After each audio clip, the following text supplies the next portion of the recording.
ایتالیا الکس دل پیرو پا به توپ جلو میره، تعادلش به هم میخوره و خطای هند دل پیرو اعلام شده.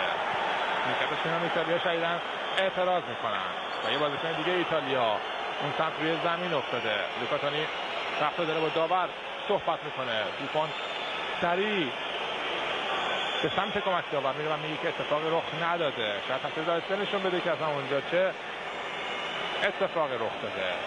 بعدی که داور تصمیم ویژه‌ای رو بگیره. بوفون رو ملازم خود صحنه رو دیده که اینجوری داره برآشفته همه چیز رو توضیح میده.